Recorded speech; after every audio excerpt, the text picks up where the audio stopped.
The comments, opinions, and views shared during this program are of those individual Freemasons and do not reflect the official position of a Grand Lodge, Concordant Body, Appendant Body, Masonic Authority, or CraftsmanOnline.com.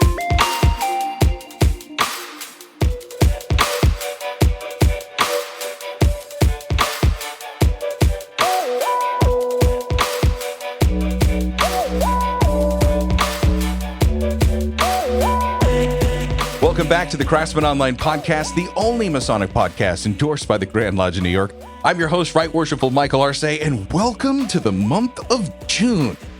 Yes. And I used to hate summer growing up in Arizona as a kid because it would easily be 120 degrees in my hometown of Yuma, Arizona by now. But the older that I get and the further I moved away from Arizona, this warm weather is so welcomed. Before we jump into this week's episode on how we're going to address this Masonic membership problem and some ideas from the Grand Lodge of New York that you can instantly incorporate into your lodge, just a quick reminder, we are powered by your generous donations through Patreon. Yep, that's what you'll find at Craftsman Online, our simple podcast there. $5 a month. That's what you sign up to give. You support the show. We get you extra episodes with a subscriber extra bonus time. Some of our select guests, that whole back catalog, you get instant access to it. Plus, no more listening to commercials. Yeah, it's a pretty cool thing. Just $5, and you can get started on Patreon by opening up the link for the description in this episode and find all the info you need. Sorry, I had to take a little bit of deep breath because we are being joined by two Right Worshipful brothers for this episode. First is Right Worshipful Brother Joe Evans. He is the District Deputy Grand Master of the Old 17th Masonic District. Yeah, my home jurisdiction here in the Grand Lodge of New York. And Right Worshipful Brother Orrin Kutnowski. He is the past District Deputy Grand Master for the 2nd King's Masonic District and a Wendell K. Walker Builder of Men Award winner. My brothers, welcome to the Craftsman Online podcast. Good evening. Thank you, brother. Appreciate being here. We appreciate you. Stop me if you've heard this. A guy shows up just visiting the lodge and says, "Hey, can I get an application to join?" And now we're not running and tripping over ourselves to give guys petitions. We have slowed this process down. Is this a key part of the success of in the program? I believe it is. Lodges are still doing what they feel culturally in their best interest to do. There's different nuances of the program. I've spoken to lodges from upstate New York all the way down to the east end of Long Island, and the program at its base slows down the system and gets brothers of the lodge to get to know their potential member. And when I used to have those conversations with, the gentlemen who want to be Masons, I say, this is not a race. This is a marathon, marathon. It's going to take a little while. It's, just enjoy the process. And you'll see when you enjoy the process of, meeting the brothers a few times, maybe this lodge is not for you. Maybe there's a better lodge out there that you're going to connect with. And you wouldn't know that if you just show up to a lodge and they hand you a petition. It's this slow movement of getting to know each other. Forming those fraternal bonds is what's the key to the North Star program. Joe, you had some success with this last year when you were bringing, and here's the crazy idea, bringing, 7-10 guys around on lodge visits throughout the district? Yeah, when I was district chair for almost 2 years, I think about 42 names were sent to me. And they came across my desk, and out of those 42 names, 25 gentlemen responded. Out of the 25, 15 of them traveled to different lodges, and a dozen of them petition lodges. So when I would bring these gentlemen around, I would invite them to certain events just so they can get a feel for what lodges have. And like Brother Orrin had said, it's basically we want to introduce them to certain cultures of different lodges. So you just never know what these guys are going to latch on to. It's one of those things you can judge the success of a program, not just on the numbers, and we'll get into some of the metrics on that later. But the other metrics is the number of us old guys, seasoned vets that go, oh man, I wish there was something like this when I was going through Masonry. Because I think most of us, it still starts for everybody with the knock to the door, right? But there's the traveling and the visiting of the lodges. And to your point, Joe, if you don't know somebody that's already a Mason and you want to become one, and you open up your phone, because that's what everybody does these days, and Google's Masonic Lodge or Freemasonry near me, all this stuff is going to come up. And if somehow you're able to navigate through all of that junk to find a actual real lodge of Freemasons that meets near where you are, and it takes a lot from somebody from the outside as a gentleman to like come up and say, hey, I'm going to put on a shirt and tie and go walk into a room that I don't know anybody. But we have many human touch points that come through this. So when we talk about slowing down the process and getting people to visit the lodges, there's also some other components that go into this, which kind of feels like onboarding at a new job, where we start talking about setting expectations or writing papers about why you're interested in being a Freemason or what you're learning through the process. It's important for both parties. It's important for the lodge to understand what the potential brother is trying to get out of Freemason. And then it's important for the gentleman to tell us what they're looking for. I mean, I've had many brothers now who, they were interested in historical aspects or just the philosophical parts of Freemasonry. And you kind of knew that the lodge that they were almost going to petition, or the one that they're sitting with, may not have been their best fit. And what's important about the North Star program, and just programs in general, is when you do slow this stuff down and you ask them to write a letter of, let's say, introspection, and you discuss this with them, besides the fact you're opening up those bonds of fraternal relations, you're getting to understand what their motive is for joining our fraternity. And, that's what's the beautiful thing, because it allows us, there's a lot of, there's so many lodges, and all those lodges are, they want to do different things. And some lodges are better with, charitable work on the outside. Some lodges are great with the esoteric teachings. And when you can, you get that new brother and you put him into that lodge that's really their cultural fit, the sky's the limit. Camaraderie is definitely one of the biggest draws from these gentlemen who want to come into the craft. They want to be members because they want to meet like-minded individuals. And of course, they say things like, I want to study the esoteric. I want to learn about the history of Freemasonry.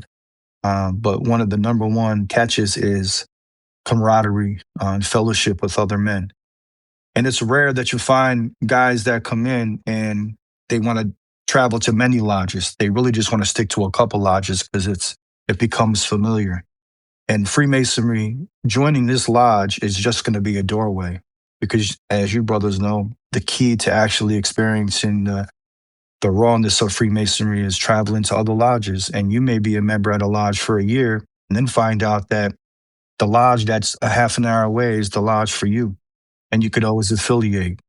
So I do believe that we have opportunities for these gentlemen who are not Masons to come in and join a Masonic lodge that may not be a cultural fit for them. But of course, they're men. They're like-minded individuals on a lot of levels. They're fathers. They're workers. They're responsible for their families. And that's a bond right there. So on that note, on that fellowship note, they can connect with these men. If they find a lodge that is, sometimes guys like to smoke cigars and taste a little wine or something like that. Some brothers are, there's lodges with full of lawyers and plumbers. I see that. I get that. But I got to tell you, I've seen men come into the craft. They do a 180 and they stick with the lodge that you would never think that they would stay with. Look, I've seen Yankee fans stay with a lodge who are Red Sox fans, okay? It can be done. The magic of Freemasonry. When you talk about success planning, you're like, wait. This is a fraternal, nonprofit, volunteer-driven organization. Why are they talking about this stuff? Because it matters to what Joe's saying. I couldn't agree with you more when you talk about where a man is going to invest his time. And it's also what you don't know. You'll maybe have heard the expression, ask one to be one, or making good men better. Those are all great marketing phrases, right? But when someone is coming to Freemasonry, there's this call in their heart to be a better person. So that's self-improvement, that's self-development. And here's an opportunity to take someone, whether they have a great leadership skill set or have absolutely had no exposure to being in charge of anything. The only person they've ever been responsible for is themselves. And now here we are taking that shift from you're just coming in and joining this thing that you know very little about, we're giving you a little taste of the buffet by being able to visit other lodges and get to know other brothers. But now we're actually getting you prepared to become a future leader. I know he was joking when he said it, but he wasn't that far from the truth when Oren said, these will be our future Grand Masters. We could start them first at being the future masters of our lodges. People don't realize, they call it the Disney way of management. Freemasonry has been doing this for hundreds of years, of teaching brothers who may never have had to order catering for 50 guys. And it teaches brothers to be those leaders, and it's all for free. Yeah, I mean, you pay dues, but it's nominal. You join, one of these, career-oriented seminars, and it could cost you $5,000. And here we're doing it just, for free. And you have mentors that are within the lodges here to help you. And, it's really something special when you see that shy 22-year-old. We actually, in my district, he's 22 now. He joined at the age of 19. So and to watch him develop and watch him grow is fantastic. And it's because the fraternity was here and had his back, and the brothers of his lodge. Really, when you go there, you see it's like their older brother, fatherly figures there. And you can already see the progression. And by time he's master, he'll own his own business one day because he'll have the self-esteem and the drive to do it. And you can see that it came from his lodge and Freemasonry. And Freemasonry does not give you a seat when it comes in. And Oren just said it. It gives you a set of working tools. It gives you an apron, and that denotes work. And you don't come into Freemasonry to be a volunteer, to be a sideliner. You come into work, and that work starts with yourself. You got to go into the deepest, the darkest places, and to make that change. It may be loud, it may be scary, you may feel alone, but again, when you talk about the brothers that you have to influence you and encourage you in your lodge, you can become something that you didn't think you were going to be or plan to be. And that's what Masonry delivers. That's the final package is you and how much better you can be for yourself and also for your brothers. And you have brothers in your lodge right now that are watching us on how to be a Mason. And it's our responsibility to show them how to use the working tools and get better. And no man is perfect. Every man has something that they're dealing with. Every man has something that they're bringing into the fraternity that they've brought in with them from the outside world.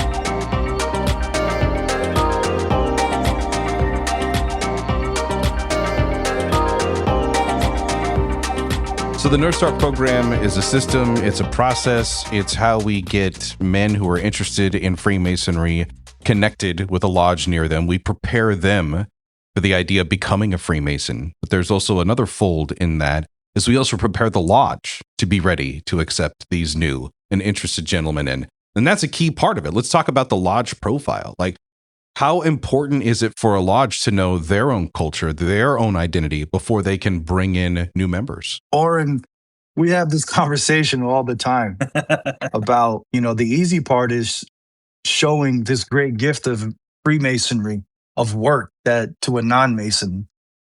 And along the way, we get to show them how we've changed, and they see the influences and they see the impact on our families, on our work. And after a while, that gets a little boring. But the real challenge is, how do you prepare a lodge and make it healthy to onboard Masons? And that's sometimes the biggest pushback from lodges who say they're ready to onboard Masons, but they haven't done anything with the Masons that they've raised in the past 5 years. You already have Masons who know how beautiful the craft is. Why not bring them back into the fraternity as opposed to bringing in new guys who you're just going to do the same thing with? So what a challenge. It's an unbelievable challenge. And I've been working on that question for the last few years. And with Right Worshipful Bob Siebold and the retention program, and with, we developed a workbook of membership and lodge revitalization. We as brothers come into this craft and we self-reflect. I never understood why lodges refuse to self-reflect upon themselves. They don't see where they came from, where they want to go. And if it takes 3 brothers or more. I mean, if you can do it with a little, 2 brothers, it just takes a little bit more time. But you have to know where you came from. You have to be ready to know where you want to go. You have to have a clear messaging. You have to want to accept new brothers and give them something.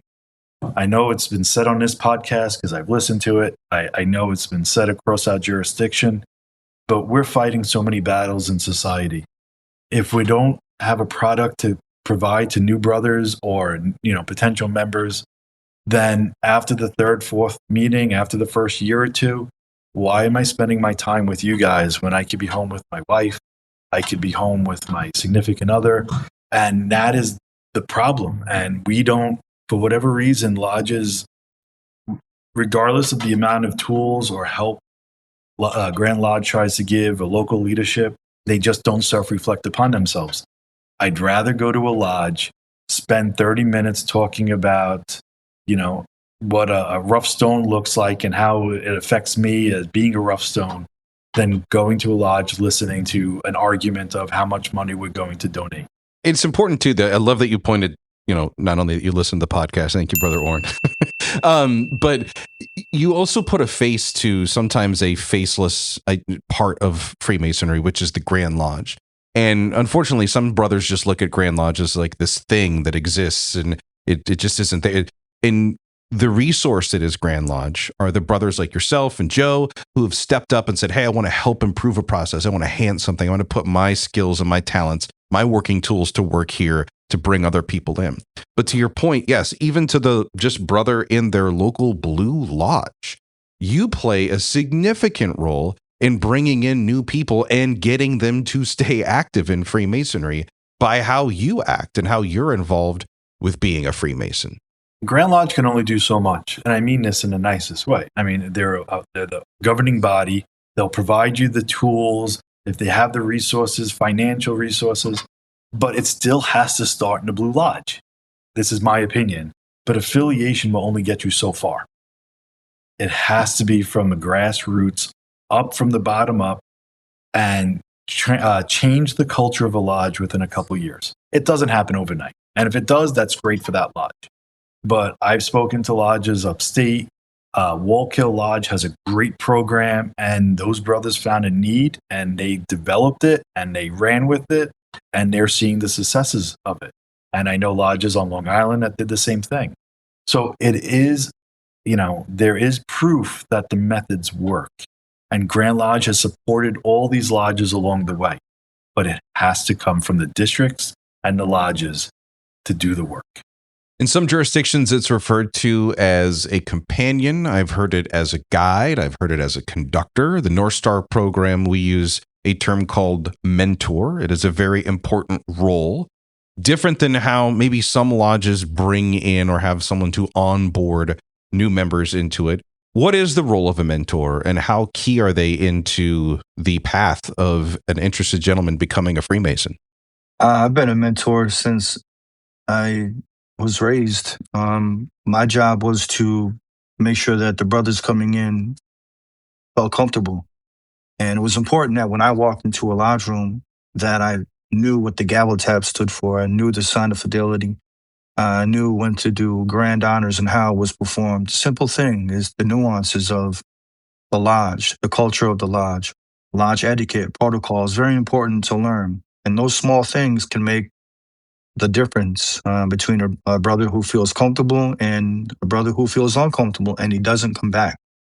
So a mentor is the brother that's going to show you how to feel comfortable in lodge. And if you don't have the basics, which is whether it be from the MDC course to know what you just went through and to see how the degrees and how you reflect in the degrees and how you see yourself in the degrees, and then to actually be in lodge, in physical lodge, to know the nuances of the lodge so you can participate. And participation is important. And when you show up, you want to be a part of it. And if you don't know what to do, you might not be there the next day. So mentors are definitely important. Call it mentors, we call it success coaches, we call it retention officers. Just being a brother, I mean, it's really what it comes down to. I mean, my mentor was the Tyler. because I came in when the entered apprentices weren't allowed in the lodge room. So who's the guy I spoke to? I was hanging out with Tyler, and through the years we became brothers and friends, and just family at this point. But it's important for new people to be able, new brothers to be able to feel comfortable to ask Brother Joe a question. Like, hey, I never been to a district meeting. Am I supposed to wear a suit?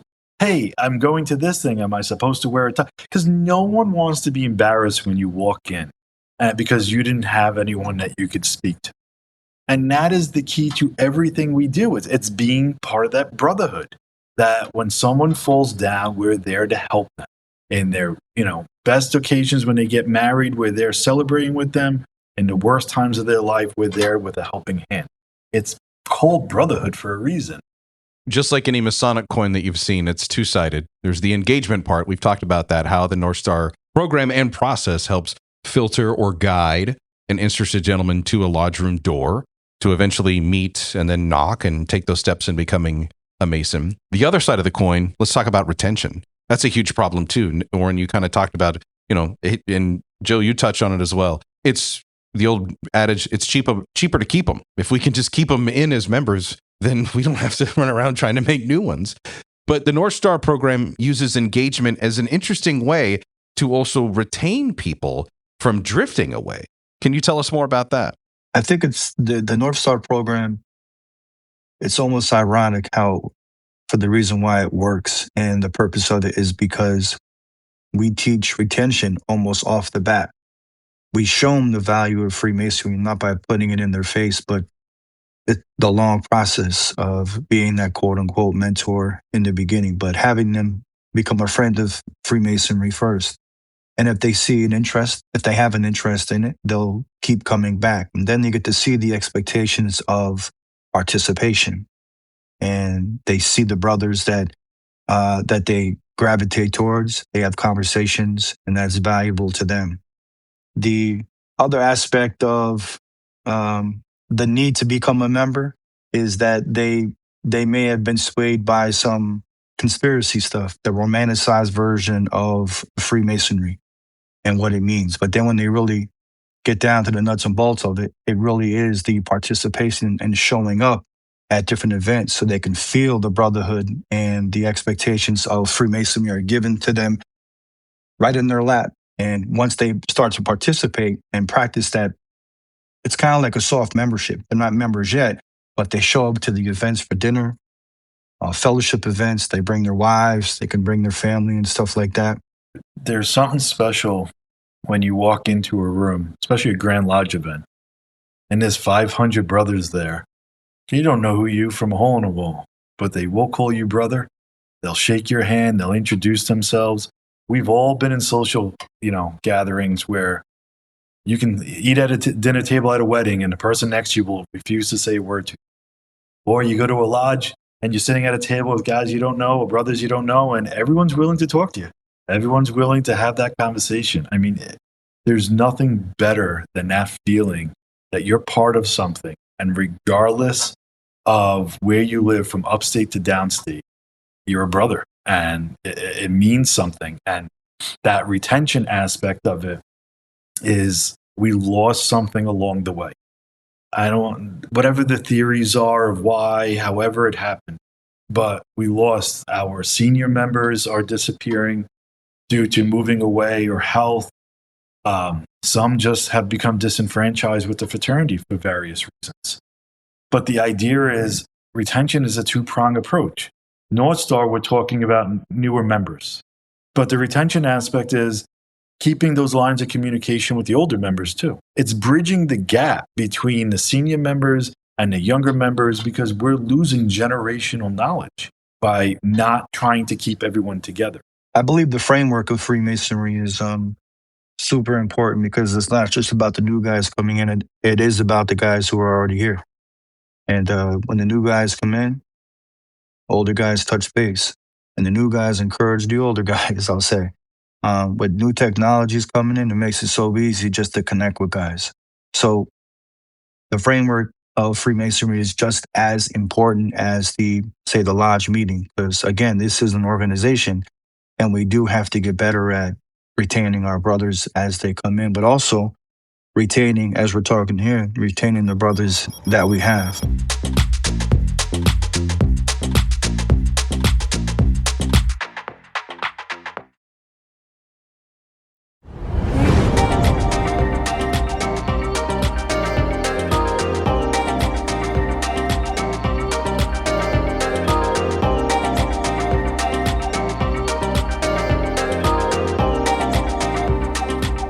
There's a lot we covered tonight, and I know as when I was master of my lodge here in the District of Columbia, we don't have a North Star program. We don't really have an official way or process of how to bring in interested gentlemen or prospects. It's still the old-fashioned way of, you come to the lodge and you go that route.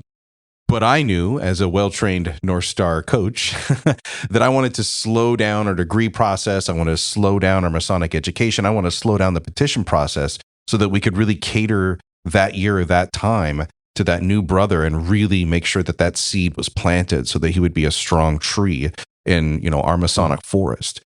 If we got a master of a lodge who's listening right now and going, okay, this sounds amazing. I'd love for my lodge to be able to develop something to get better brothers or help brothers become better through this process and help strengthen our lodge and really turn things around. In your opinion, what's like a first step audit that he needs to do to start making some of this change? I like to go backwards, though, for 1 sec. I notice, and we get a lot of this conversation. We just brought in 5 or 6 entered apprentices.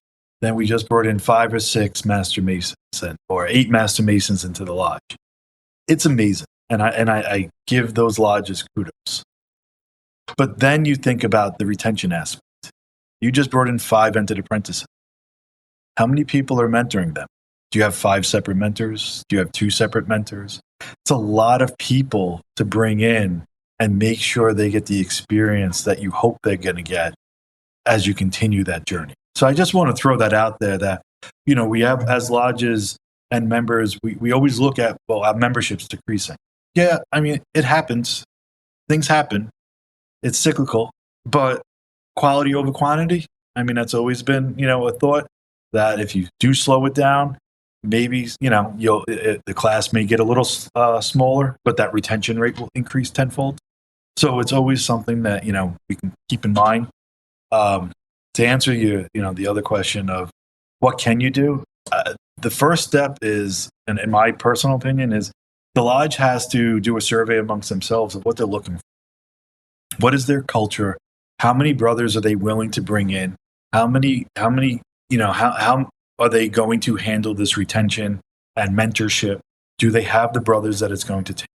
Because if you can bring in 2 or 3 brothers and you have those quality brothers that you feel comfortable with, then you know that you're going to retain them because you have the capabilities to bring them in and mentor them. But if you don't know as a lodge or a new mentor who's a new master who's looking at this stuff and saying, where do I start? This is amazing. You got to start within the lodge, because if the lodge can't do it, you can bring in 1,000 guys every year and you will never retain any of them. It's funny. I was thinking of the wise words of a fellow brother who says, in order to have a good neighbor, you need to be a good neighbor. That's how he would always sign off on his podcast. And I'm just thinking of Hank right now in this situation. In order to have good brothers, you kind of need to start being a good one, is what you're suggesting. I've had the greatest impact on brothers just wearing the white apron. I didn't need an officer's apron. I didn't need a purple apron. There's no rules or regulations. There's no guidelines. Just come in and be helpful. Of course, you want to take direction from past masters, right worshipfuls, of course, but, come in and be a mentor off the bat. Sounds like a very generic thing, but also, like Ronan said, just come in and just start picking up. Let brothers know what you need help with and start doing it. Brothers are, we have those naysayers in the fraternity. You could, back up a dump truck full of gold and dump it on somebody's front lawn, on the lodge lawn, and there's going to be that one guy that's going to come out and say, we got to clean this stuff up. You know what I mean? Like, give them the keys to life, and they're asking for the doors too. But that's okay. You just show that brother where he can help out. But you don't want to stymie somebody who's coming in to say, hey, I want to do something. Culture is the hardest thing to change. It's the hardest thing to develop, and it's the hardest thing to change. You look at Brother Joe's sweatshirt. I mean, for those that can't see it, it's the old 17th, looks like NASCAR. That's a cool sweatshirt. I'll be able to know it's the old 17th.